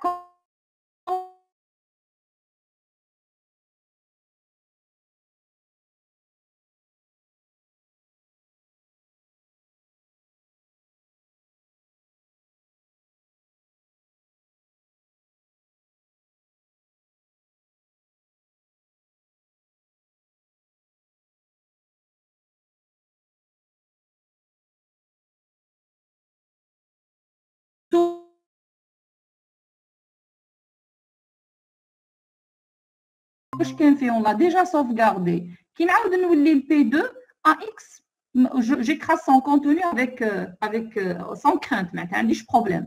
Donc en reprenant P1 je restaure le contexte. Restaurer le contexte معناتها AX راح نزيد نحط فيه 2 la valeur que j'ai sauvegardée. Placer 2 au niveau de la mémoire à la variable compteur. Donc compteur فيها 2. نعاودو نوليو ل P2. P2 qu'est-ce qu'il va faire? Kif il va reprendre son exécution. On fait restaurer le contexte. Avant d'arrêter P2, l'AX كان فيه 0. Compteur 1 moins 1 c'est 0. On a sauvegardé 0. Donc 0 كان في le registre AX en restaurant le contexte. Je poursuis l'exécution de P2. Ce qu'il y a dans AX 0, je le mets en mémoire. Maintenant, la mémoire P1 hat 2, P2, il va l'écraser, il met 0. Donc, je vais avoir la valeur 0. Le cas où il incrémente, l'autre il décrémente. Quel est le résultat final, normalement cohérent, acceptable? شحال كان 1 واحد il incrémente, l'autre il décrémente. Ou la واحد il décrémente, l'autre il incrémente. Le résultat final, شحال لازم يكون؟ مادام معناتها هذه لا فالور كوريكت. بصح انا لقيت 0. اسكو سي كوريكت؟ اسكو سي كوريكت؟ نو. كيفاه الكونت تاعي كان فيه ديجا 1000 دينار وزدت 1000 دينار وبعد زدت نقصت 1000 دينار ولقيت ما كاين والو ورحت ل 1000 دينار. صافي دير كاين هنايا ان ديفيسيت. وكيما يقدر يكون هنا ان غونفلومون. وقتاش يكون هذا لو سيناريو؟ كي نانفيرسيو لوردر P2 هو اللي يبدا. جو ديكريمونت je décrémente, ونحبس fin de quantum, هنا يعطيني 0. بعد نروح ل P2, il va incrémenter C2. نعاود نولي P2, je vais mettre 0 au niveau de la mémoire. En reprenant P1, il va mettre 2 au niveau de la mémoire. Ah, bien. J'avais 1000 dinars في الكونت تاعي, زدت 1000 ونحيت 1000, ولقيت 2000. C'est bien, c'est comme si ما نحيتش 1000 dinars. Donc, soit عندكم, surtout في les comptes bancaires, c'est très important, quand علاش يديروا c'est-à-dire les problèmes de synchronisation, surtout pour les comptes communs. Ça veut dire oui, plusieurs personnes y accédent au même compte. Donc là, il faut voir, ils peuvent accéder de différents distributeurs, de différentes machines, etc., de différents guichets. Donc l'accès au compte doit obéir à des contraintes de synchronisation. معناتها ما لازمش تكون عندي un déficit, pardon, ما لازمش يكون عندي un gonflement de compte. لازم تكون عندي exactement la somme اللي لازم تكون في الكونت. Donc ça, c'est le problème de synchronisation. Donc, les tâches ne peuvent pas s'exécuter en parallèle avec ces tâches parce que le domaine de lecture-écriture des deux tâches, c'est la variable compteur.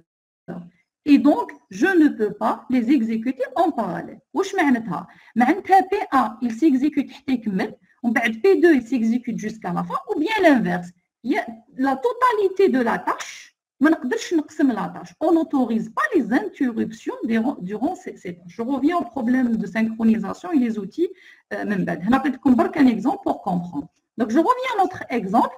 هنا, c'est pas grave d'avoir T2 ou T1. هذا comportement T3, comportement acceptable. T3, T2, comportement acceptable, sauf si le programmeur ne veut pas avoir le résultat. Le problème, vraiment, le vrai problème, il se pose qui نقسم les tâches. معناتها T2, j'ai exécuté ces deux instructions. J'ai exécuté T3 ces deux instructions. Ensuite, j'ai fait celle-là. Ensuite, celle-là. Le problème qui va se poser est qu'on va avoir des différentes valeurs.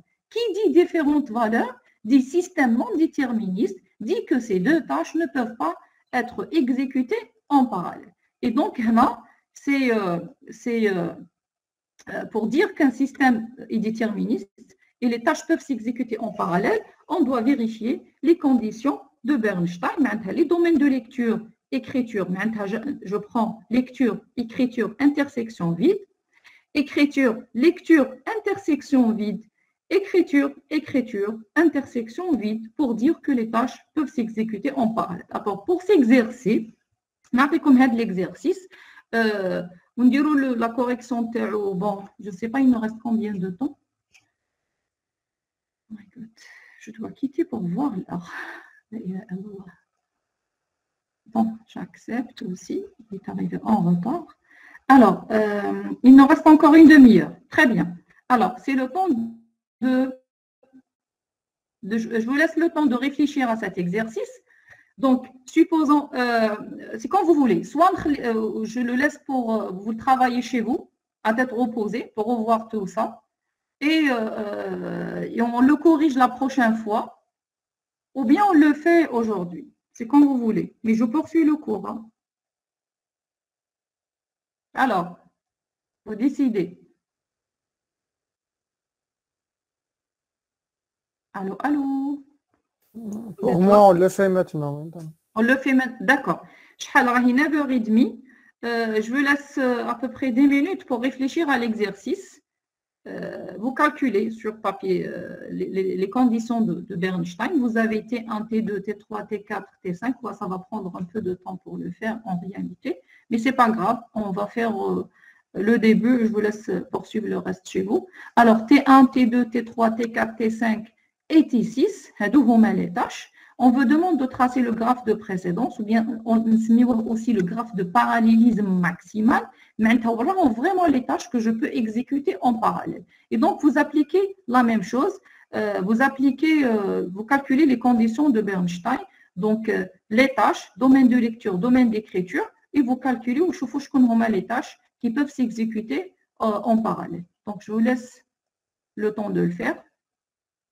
Voilà, en plein écran. Je vous donne 10 minutes, il est 9h30, moins 20, on va corriger. et vous me proposez quelles sont les tâches qu'on doit exécuter en parallèle. Comme déjà T1, read X, il y a la première. Writing V, c'est la dernière. Parce qu'on ne peut pas, avant l'initialisation de X ou Y, on ne peut pas utiliser leurs valeurs. Donc, elles doivent être exécutées en premier. Vous faites essentiel. Vous calculez pour toutes les tâches, les domaines de lecture.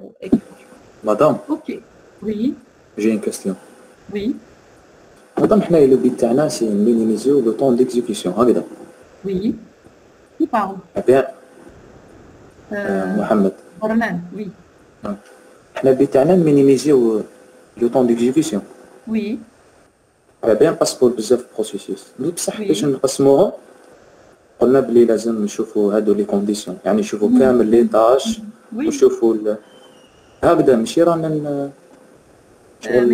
رانا نزيدوا على رواحنا. لا نزيدوا على رواحنا. Je vous ai dit, bon, c'est un simple problème que j'ai pris ici. Plus comme pour les calculs, beaucoup plus pour les mathématiciens. Ils ont proposé au début le grid calcul, on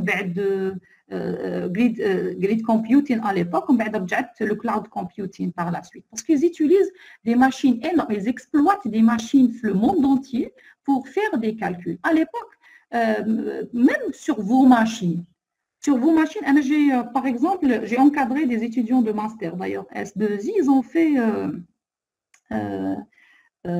l'authentification avec machine learning. Donc, pour exécuter, parce qu'un domaine dataset kbir, pour exécuter un certain algorithme, etc., pour déterminer est-ce que le nœud, ou bien beaucoup plus les drones, enfin, on s'intéresse à l'authentification des drones, est-ce que le drone est digne de confiance ou non? Donc, on exécute des algorithmes sur un dataset selon le comportement, je peux dire. Mais ça prend énormément d'espace et énormément de place. Actuellement, il y a le cloud computing, donc on peut le faire. Mais pour certains actuellement, il y a beaucoup c'est-à-dire les possibilités. Mais avant, quelques années de ça, donc on prend avec le programme, on le décompose. J'ai un algorithme qui ne peut pas être exécuté sur une seule machine, mais bon, s'il est exécuté sur une seule machine, pour avoir mes résultats. Et alors l'idée, c'est de décomposer. Ça veut dire quoi? La décomposition, c'est pas, je vais pas la faire manuellement en réalité. D'ailleurs, l'année passée, un des étudiants, il a programmé le calcul des conditions de Bernstein. Ça veut dire, c'est un simple programme avec Python. Je lui donne les tâches, il me donne quelles sont les tâches qui peuvent s'exécuter en parallèle et en séquentiel en utilisant les domaines de lecture et domaines d'écriture. Ça veut dire, je peux automatiser cette tâche, mais je le fais une seule fois. Par la suite, le gain, c'est dans l'exécution du programme. Quand j'exécute un programme sans avoir des tâches en parallèle, je vais avoir un certain temps. C'est un petit problème, c'est un ensemble. Il y a combien d'instructions? Il y a 6 ou 7.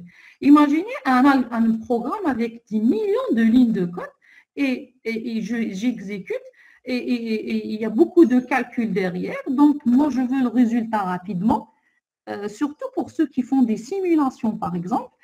Personnellement, j'ai fait des simulations avec un simulateur NS. Des fois, j'attends 24 heures pour avoir des résultats et si avec le résultat n'est pas acceptable, je dois encore refaire. Vous imaginez le temps qu'on perd dans les exécutions.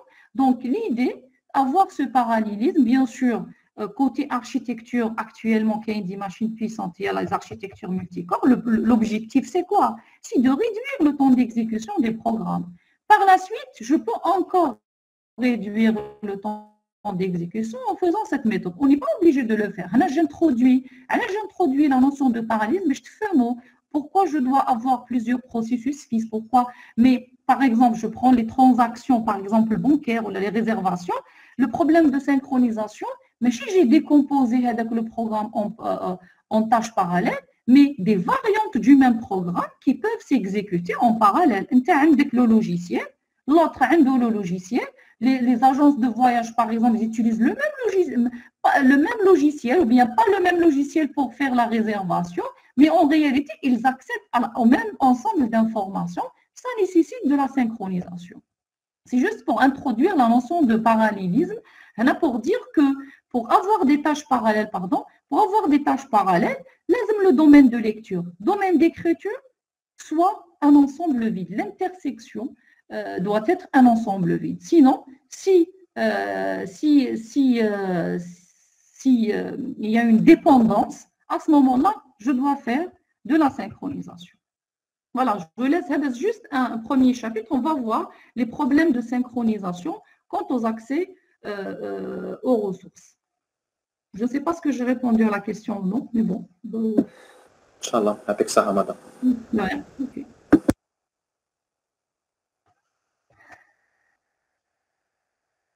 Bon, j'attends donc quelques minutes, ensuite on résout l'exercice.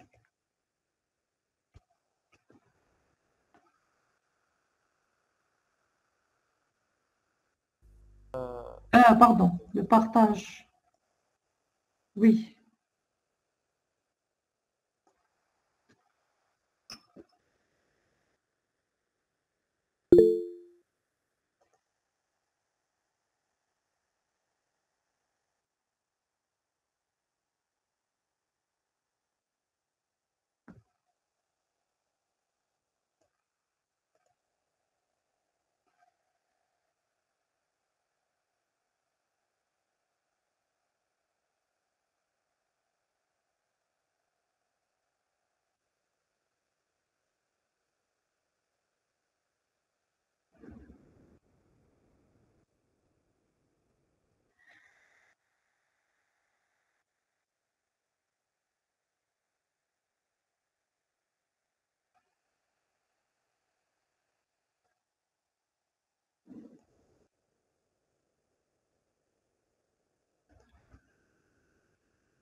On corrige ou pas encore?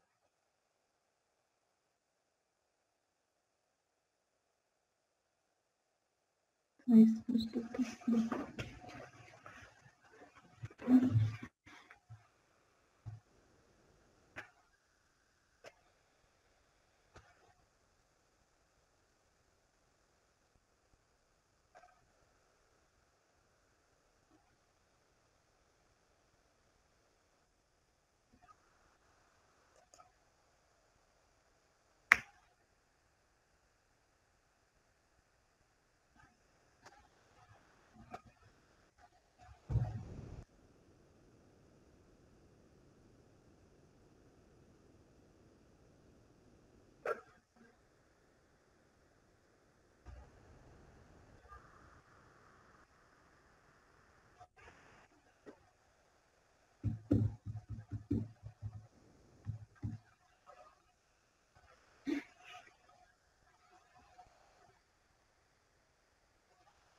On corrige, madame. Oui, c'est bon. Qui a terminé? Vous pouvez partager vos solutions si vous voulez, ou bien on le fait ensemble.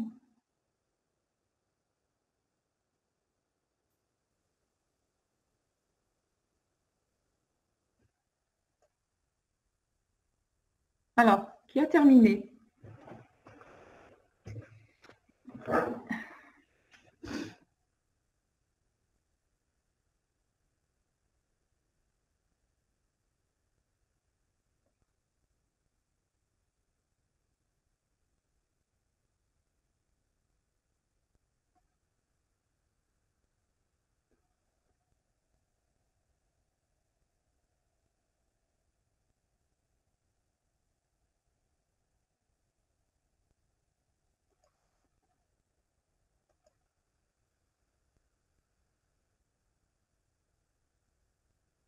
Qui veut le faire? Qui veut faire la solution de l'exercice? Enfin, oui, de l'exercice.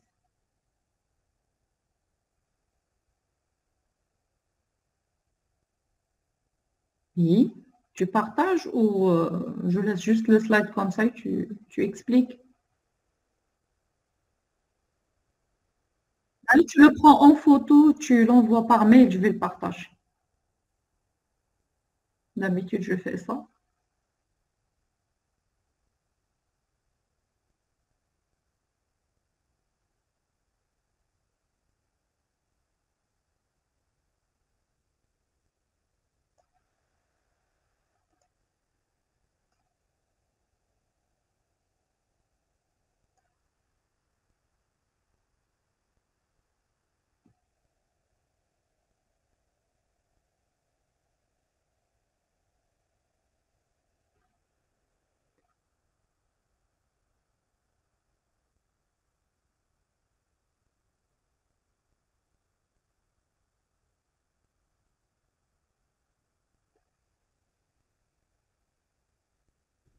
Madame, je peux partager l'écran, si vous voulez. Vas-y, en attendant que la solution de votre camarade arrive par mail. Je ne l'ai pas encore reçu. Oui, tu peux partager, vas-y. J'arrête, je pense que je dois arrêter d'abord. Ah bon, ça s'arrête automatiquement.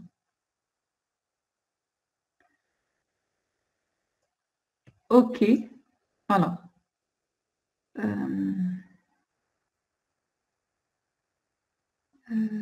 Donc, nous avons, bon,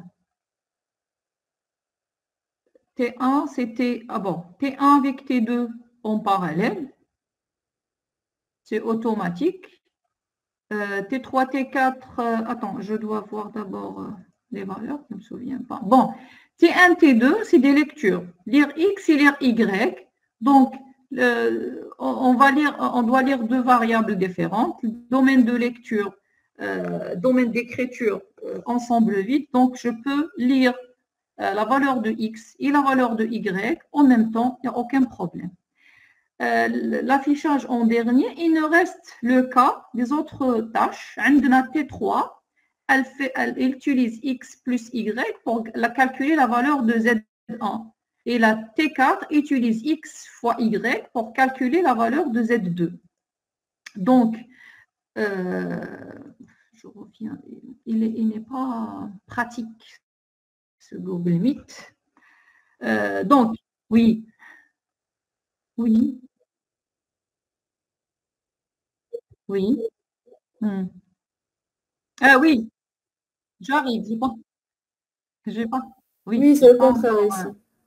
Je n'ai pas encore corrigé. J'ai dit T1, oui, s'exécute en parallèle. Maintenant, le domaine de lecture, le domaine d'écriture de T1, c'est X. Domaine d'écriture de T2, c'est Y.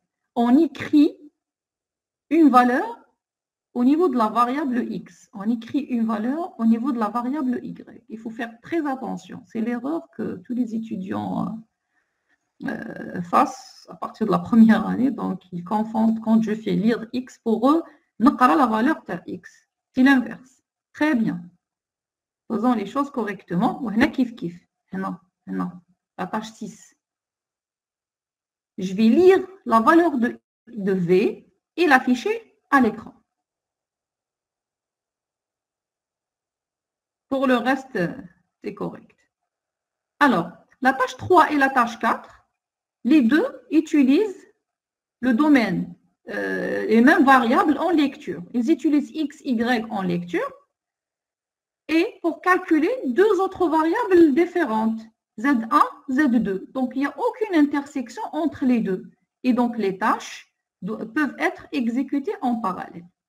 Alors, les autres, Z2, T5, c'est quoi? Elle calcule V. V, c'est Z1 plus Z2. Très bien. Et dans ce cas, alors je reviens. Oh my God. Alors, Z1 plus Z2 pour calculer V. Donc, on exécute V. Ce qui manque, on a déterminé les tâches qui s'exécutent en parallèle. Ça, entre T3 et T5, entre T4 et T5. Alors, est-ce qu'on peut les exécuter en parallèle? Non, parce que domaine de lecture, d'écriture de T3 et domaine de lecture de T5 n'est pas vide. La même chose entre T4 et T5. Et je ne peux pas, en appliquant la condition qu'on ne peut pas utiliser la valeur d'une variable avant son initialisation, à ce moment-là, on ne doit pas exécuter T3 avant l'exécution de T1 et T2. On ne peut pas exécuter T4 avant l'exécution de T1 et T2. La même chose pour T5. On ne peut pas utiliser la valeur de Z1 et Z2 avant de calculer leur valeur en exécutant T3 et T4. Et donc, T1 parallèle avec T2, T3 avec T4, mais il y a des règles de précédence qu'il ne faut pas oublier. T1 et T2 précèdent T3 et T4. T5 est précédé par T3 et T4. C'est dans l'ordre. Et bien sûr, T6 est précédé par toutes ces tâches, parce que je ne peux pas afficher la valeur de V avant son initialisation. OK. Merci. Qui a partagé? Gdouj, c'est ça, Anis. Merci pour le partage. Donc, je reviens à la solution. Voilà. Donc, pour tracer le graphe de parallélisme maximum, donc il faut déterminer les tâches qui peuvent s'exécuter en parallèle. Et n'oubliez pas, il faut... Madame, on n'arrive pas à voir votre écran. J'ai oublié parce que ça s'est annulé, oui, effectivement. Alors, reprendre, voilà. Il a été suspendu. Normalement, c'est bon. Vous arrivez à voir maintenant? Oui, c'est bon. Oui, très bien. Très bien. Donc, pour déterminer, donc c'est la même chose. Donc, on va calculer les domaines de lecture-écriture. Donc, T1 et T2 peuvent s'exécuter en parallèle car elles n'utilisent pas les mêmes variables. Donc, les conditions de Bernstein sont vérifiées. Hadi, elle utilise X, et Hadi, elle utilise Y. Donc, on peut les exécuter en parallèle. T3 et T4 peuvent s'exécuter en parallèle parce qu'elles utilisent X, Y, c'est vrai, c'est-à-dire les mêmes variables, mais elles les utilisent en mode lecture seulement. J'ai dit on autorise plusieurs lectures en même temps, mais on n'autorise pas des lectures, écritures en même temps, ou bien des écritures donc en même temps, des écritures en même temps. Alors, Hado peuvent s'exécuter en parallèle, Hado peuvent s'exécuter en parallèle. Hado, c'est les tâches qui peuvent s'exécuter en parallèle. Pour les précédences, quelle est la tâche qui précède une autre? Donc, T1 et T2 doivent précéder T3 et T4. Voilà, comme qu'il y a une condition, une variable ne peut pas être utilisée avant son initialisation. Maintenant, je dois avoir la valeur de X pour pouvoir l'utiliser. Donc, T1, T2 précèdent T4 et T3. T3 et T4 doivent précéder T5 parce que T5 utilise Z1 et Z2. On ne peut pas utiliser les valeurs de ces deux variables avant leur initialisation. Et l'initialisation des variables Z1 et Z2 se fait par calcul en exécutant X plus Y pour Z1 et X fois Y pour Z2. Et donc, T3 précède, T3 et T4 précèdent T5. Alors, maintenant, entre T5 et T6, bien sûr, il y a une règle de précédence. Alors, le graphe de parallélisme maximal est celui-là. Donc, le système de tâches S, c'est l'ensemble de tâches T1, T2, T3, T4, T5, T6, avec les règles de précédence. Donc, T1 précède T3, T1 précède T4, T2 précède T3, T2 précède T4, T3 précède T5 et T4 précède T5 et en dernier, T5 précède T6. Donc, T1, T2 en parallèle. Après la terminaison de T1 et T2, je peux lancer T3. Après la terminaison de T2 et T1, je peux lancer T4. Et ces deux tâches peuvent s'exécuter en parallèle. T5 ne peut pas être exécuté jusqu'à ce que T3 et T4 se terminent. Et T6, bien sûr, s'exécute une fois T5 se termine.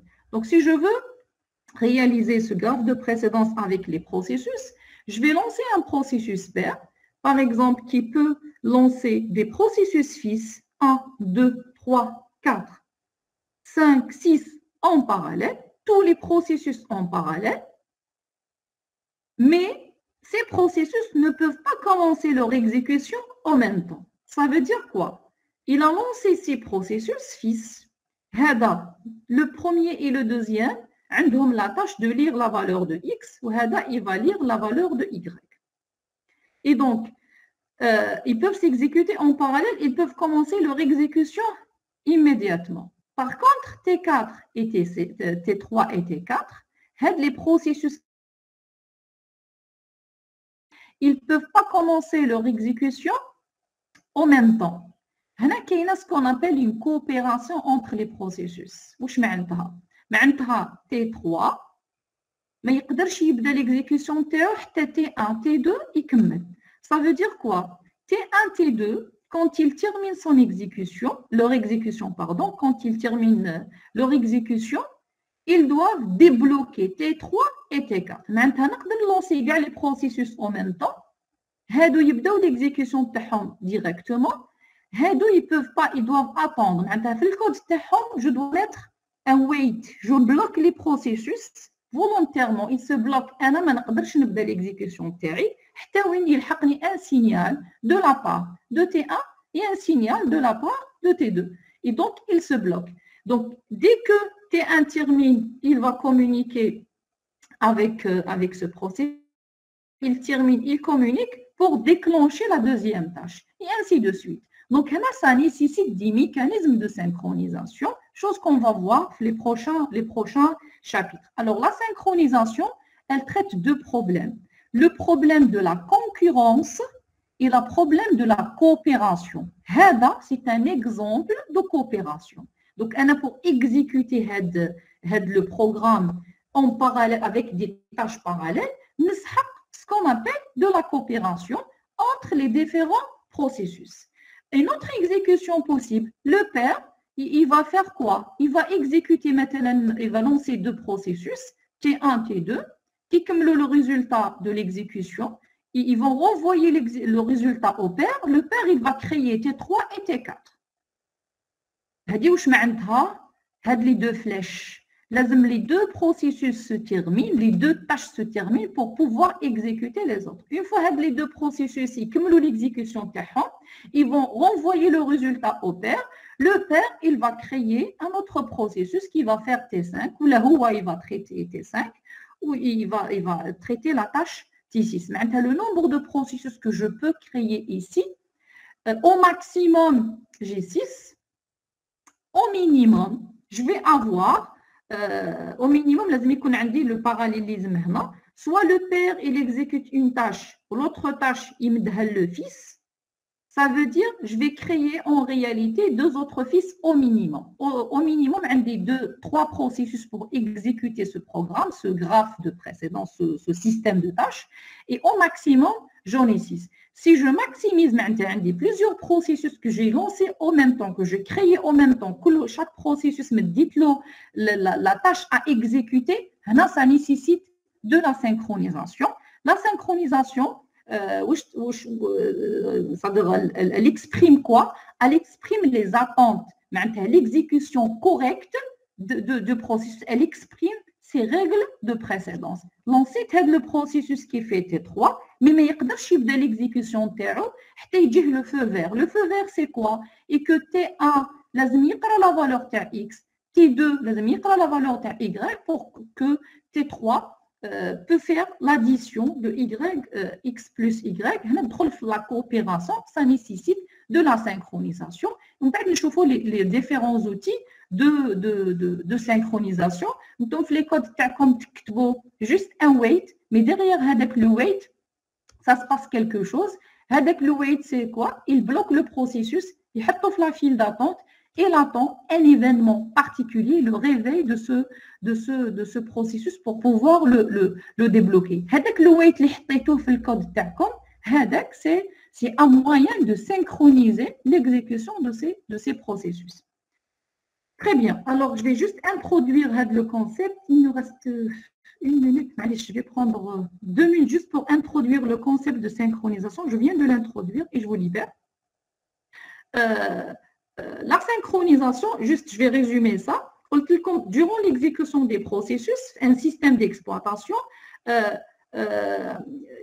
l'exécution elle n'évalue pas de manière indépendante. À un moment donné, il peut y avoir des dépendances. Ils peuvent soit accéder à la même ressource, soit ils peuvent coopérer pour réaliser une certaine tâche. Alors, la relation entre les processus, qui est une deux formes, la compétition pour l'usage d'une ressource partagée, maintenant l'allocation du processeur, l'accès à une variable partagée, qui est la variable n tout à l'heure que j'ai mentionné un exemple. La compétition, on vient de voir, l'exemple de coopération, l'exemple de coopération. On dit le processus qui réalise T3, T4, T2, T1 par exemple, je prendrai les 4, ils sont en coopération pour calculer quoi? Pour calculer les Z1 et les Z2, les deux variables Z2 et Z1. Ils sont en coopération. Donc, la coopération, bien sûr, l'exemple, c'est une communication par transmission de messages entre deux processus à travers une zone mémoire commune. Par exemple, le délégué, votre délégué, pour pouvoir organiser la séance, on a fait pas mal d'échanges de messages. C'est une coopération. Je te fais le cours de 8h à 10h. Donc, il y avait un échange de messages. Parmi les exemples, la communication par transmission de messages, c'est un exemple de coopération entre les processus. Bien sûr, la mise en œuvre de ces relations nécessite des mécanismes de synchronisation. L'objectif de ces mécanismes, c'est quoi? C'est ordonner l'exécution des processus en vue de respecter les contraintes de compétition ou de coopération. Alors, c'est le problème que je vais traiter. S'il s'agit de compétition, je développe un mécanisme pour ordonner l'exécution de ce processus pour respecter les contraintes de la compétition. Sinon, je vais développer, s'il s'agit d'une coopération, c'est les mêmes mécanismes que je vais utiliser, mais l'utilisation qui est différente. J'utilise pour réaliser une coopération, pas une compétition. Quand je parle de compétition, il y a ce qu'on appelle la notion d'exclusion. Maintenant, je vais exclure un processus parce que je veux utiliser cette ressource. Il ne faut pas que l'autre l'utilise. Donc, la prochaine fois, on va voir les mécanismes de synchronisation. On va commencer par le premier mécanisme. Voilà, vous allez me dire juste, je vais terminer avec ça. Vous allez me dire, madame, les programmes, je vais modifier au niveau des programmes, ou système, c'est la suite du module système d'exploitation. Le problème de synchronisation concerne que ce soit les programmes système ou les programmes utilisateurs. Surtout les architectures multicorps, quand il y a plusieurs corps ou les cœurs, ou comme vous voulez, processeur, je peux dire ça. Donc, je dois développer gestionnaire du processeur. Pour chaque processeur, on a un scheduler. Donc, les schedulers, soit on a une seule file d'attente, où je range tout le monde, tous les processus. Les schedulers, ils accèdent à la file d'attente où il y a des processus. Donc, l'accès à la file d'attente par plusieurs schedulers pose problème de synchronisation. Plusieurs schedulers y accéder à la même file pour défiler. Je prends le premier processus sur la tête de la file. Qui va le prendre? Scheduler 1, le scheduler 2, le scheduler 3, etc. Et donc, ça nécessite un mécanisme de synchronisation. On peut, disons, penser à avoir différentes files. Chaque processeur a de la file TAO. Chaque scheduler, il accède à sa propre file. Mais le problème est que quand il y a des processeurs à un moment donné en chômage, une file fait des... Au début, on a fait du load balancé. J'ai attribué des processus les files d'attente en assurant l'équilibrage de charge. Ça, les processus, je ne sais pas dire l'exécution de le comportement à un moment donné, quand il y a un processeur chargé, il est vide, il est en train de chômer. Ils ont introduit la notion de vol de processus. Maintenant, le scheduler, il accède à une autre file, il sera un processus, il prend un autre processus. Accès de deux schedulers à la même file nécessite un mécanisme de synchronisation. Donc, on va voir que la file est une ressource non partageable. ما نقدرش نسمح لدو سكيدولر ياكسيديو او ميم طون ولا خليتهم ياكسيديو او ميم طون ما لازمش ياخذوا لو ميم بروسيسوس لازم ياخذوا ان سول بروسيسوس كل واحد ياخذ ان سول et donc c'est les mécanismes qu'on va voir durant le reste de ce module les différents mécanismes je vais me baser beaucoup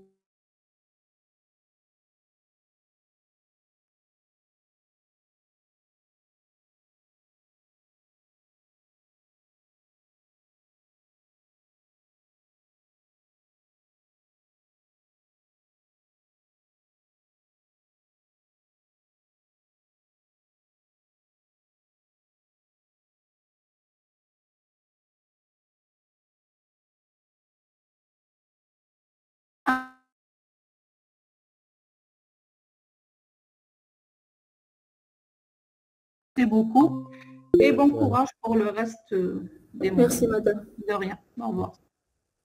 De rien.